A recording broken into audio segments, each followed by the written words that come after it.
Hello, flower friends. Are you dreaming of creating your own wedding bouquet? You can totally do it, and I'm here to help.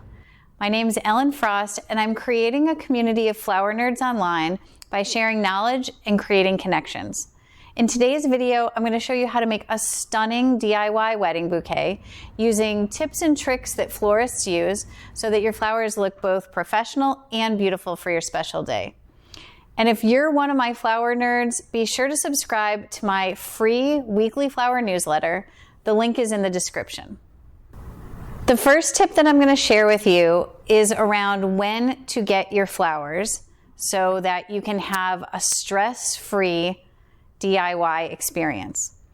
If you are buying flowers from a wholesaler, which a lot of people do, you want to be sure to get your flowers at least 2 days before the wedding. And if you're buying your flowers locally, like we do, you can get your flowers the day before because they won't need as much conditioning as the flowers from the wholesaler. If you're getting them from a wholesaler, they're going to come in a box out of water. So you want to make sure that you unpack them, trim the bottom of the stems, and put them in water right away. If you're getting them from a local grower like we do, they're going to come in water. So those you can just set aside until you're ready to prepare them. The preparing of your flowers is going to take a while. This is the thing that actually takes the most amount of time in the design, is the preparation. So you have all of your flowers. The first thing that you want to do is you want to clean every stem. And I'm going to say that if you are cleaning by yourself, you're cleaning all the stems yourself, I would give yourself at least 2 hours. First thing you want to do is take off all of the leaves. You want this stem to look exactly how you want it to look in your bouquet. So you don't want to be doing any cleaning on the day of the design. So once you have all of your flowers cleaned and prepared and in a vase soaking up water, you can really just let them sit. You can set them aside and you don't have to do the design right away. Actually, it's probably good if you do give them a little bit of time just to soak up water, hydrate. And if you're doing this 2 days before the wedding, you want to do your design the day before the wedding. You can just set these in a cool place. I wouldn't suggest putting them in your home refrigerator. Just in a cool room with the lights off would work totally fine. Another tip I want to share with you is how to choose the right mix of flowers for your wedding bouquet. Of course, you can choose, an all rose bouquet, and that is a simple classic look. But if you're looking for something that has more texture and more interest, my tip to you is to choose a mix of flowers and foliage that are going to create a really interesting, unique look for you. So these are the elements that I suggest you look for when you're choosing your flowers. The first one are line flowers. I suggest having at least one type of line flower in your bouquet. And a line flower is just a flower that grows up the stem and is shaped in this line formation. The next is filler flowers. So in this case, this was a snapdragon. In this case, the filler flowers for this bouquet are going to be alstroemeria and hellebores. And what these are more like background flowers. They're pretty, but they're not the focus of the bouquet. What this is going to do is help have bulk and interest in your bouquet, but they're really going to be more in the background. Then you're going to have your focal flowers. And your focal flowers are really the flowers that are the wow element in your bouquet. So in this case, I'm going to be using ranunculus. They are a really wow flower. Everybody loves them. I'm also going to use some secondary focal flowers, which in this case are going to be tulips and freesia. These could be used as focal flowers themselves, but in this case, they're going to be the backup to the ranunculus. The ranunculus is going to be the star, and these are going to be sort of the supporting flowers. Next, I always like to have some foliage in my bouquet, so try to get some foliage, some leafy green foliage. It could be anything. In this case, I'm going to use scented geranium. This has the added the bonus of being very fragrant and smelling, making your bouquet smell great. And then lastly, I like some little bits and pieces, which in this case are these totally adorable daffodils. They are going to add just a little bit of whimsy and interest, and they also are fragrant, so they're going to add some fragrance to the bouquet. So if you can, I suggest having this mix of elements for your DIY wedding bouquet. I can't emphasize enough how important it is to practice before your wedding day. You do not want to be making your wedding bouquet as the first bouquet you've ever made ever in your life.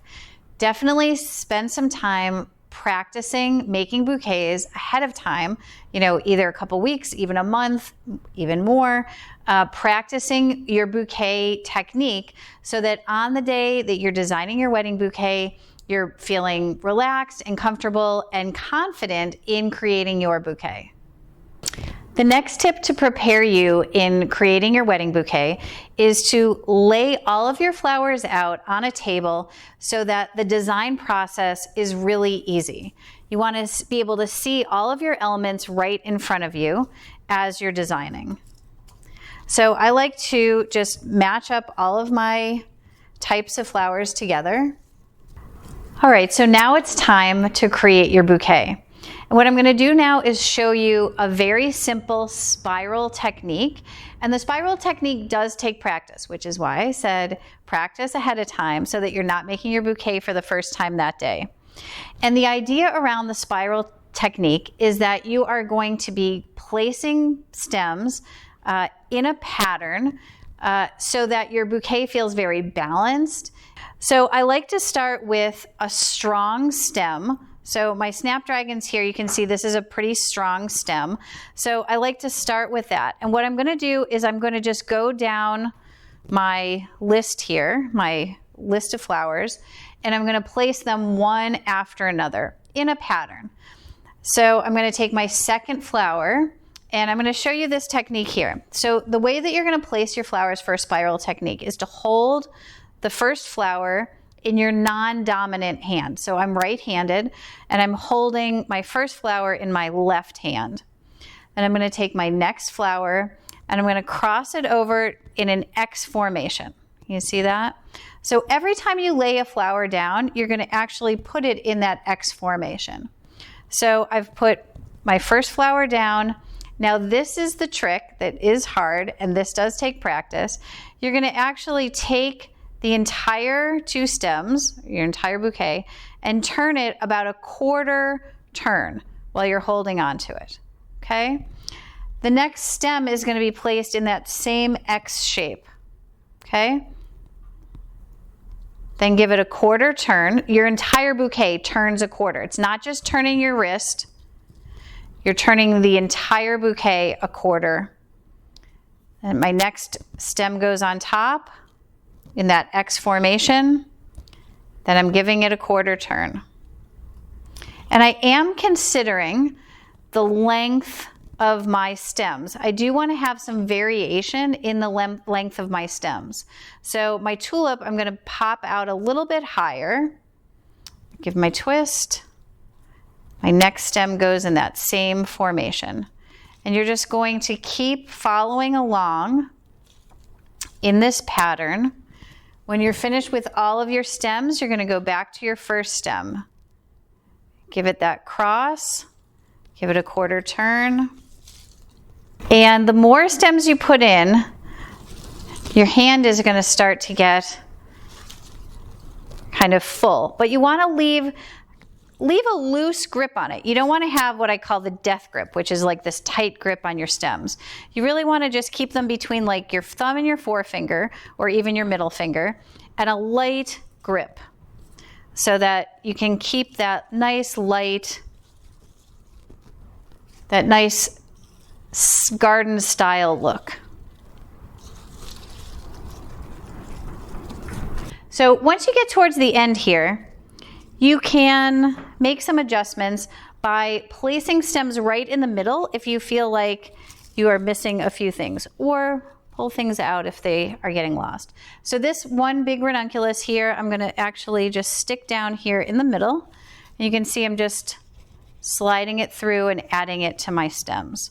I'm going to do the same thing with this last snapdragon because there are a little bit of a hole for the snapdragons here.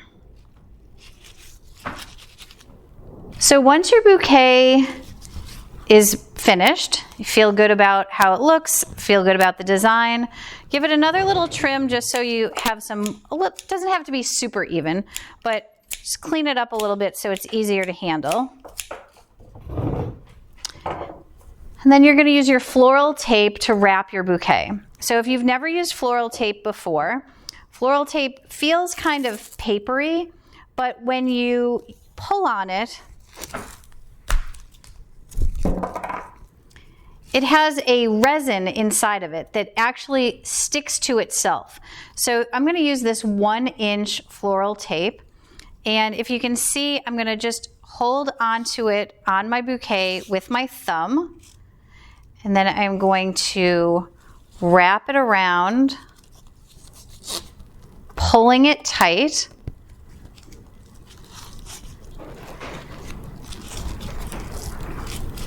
And then that floral tape is actually going to stick to itself. Even though my stems are wet, it's still going to just stick to itself.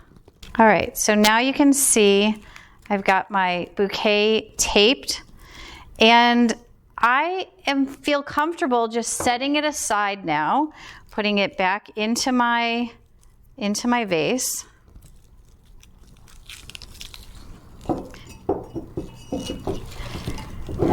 Making sure that all of the stems are in water. You want to double check. If you see any stems that are not in water, just add a little bit of water. This is it for the day before the wedding. You're not going to add any ribbons, pins, anything like that until the wedding day. Because what will happen is that the water will get taken up through the stems, your ribbon will get dirty. You really want to do those things at the very last minute. So once you've got it to this point, you can just set it aside, wait till you're ready to do your final wrapping. Okay, so now it's the wedding day and you're ready to finish your bouquet. You're going to take it out of its water. So double check your tape. You might need to put another piece of tape on because sometimes if the tape overnight gets wet, or you might just need a little reinforcement. So I like to just put another piece right on top. Now I'm ready to do my ribbon wrap. And you want to make sure you have all of your tools right in front of you when you're doing a ribbon wrap. You don't want to be running to find things. So you want your clippers, a fabric scissors, your floral tape, some pins, your ribbon, and then a clean towel and your vase of water. You want to have all of this set up before you're ready to do your ribbon wrap. So for a wedding bouquet, I like to use a 1-inch ribbon. This is a double-faced satin, but you can use any kind of 1-inch ribbon. You can use a bigger or smaller ribbon, but this is my preferred size. And I'm going to do the wrap just the same as I did my tape wrap. So I'm going to place the ribbon at the bottom of the tape, really at the pinch point where your hand is going to be on the bouquet. I'm going to hold it with my thumb. I'm going to leave it on the roll. You can cut it off if you want. And then I am going to start to wrap, covering the tape. And because this is satin, I want to make sure I'm pulling it nice and tight so that there's no wrinkles. And I'm just using my thumb and my finger to guide the ribbon. So once you've got all of your tape covered, I'm going to stop and I'm going to use my fabric scissors. Once I have my ribbon wrap on there, I'm going to take a couple of straight pins. And you could use glue, but I find the straight pins are easier. And what I'm going to do is I'm going to take this tail, I'm just going to fold it right under itself so that there's a little fold. And then I'm going to use my straight pin just to hold everything in place. I just use 2. You can use 3 or as many as you want. So you can see now my ribbon is held together with these pins. And then my last step is to trim the stems of my bouquet.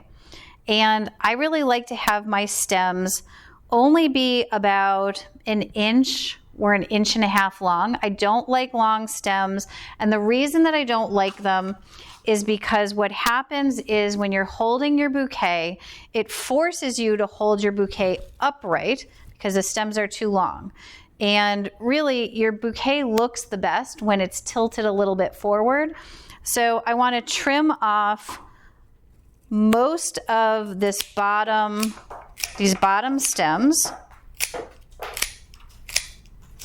So once your bouquet is nice and straight, the last thing you're going to do is take your bouquet vase of water, dump that out, refill it with just a little bit of water so that just the stems are in the water, so that your ribbon is not getting wet, just the bottom of the stems are in water to keep your bouquet hydrated. So now you know all the tips that I use to create a wedding bouquet. You can use these tips too to create a beautiful, professional looking bouquet for your special day. If you thought this video was helpful, be sure to hit the like button and maybe share it with a flower friend that could use these tips as well. And if you want more videos like this one, be sure to subscribe to my channel. And if you're really one of my flower nerds, subscribe to my free weekly newsletter. The link is in the description.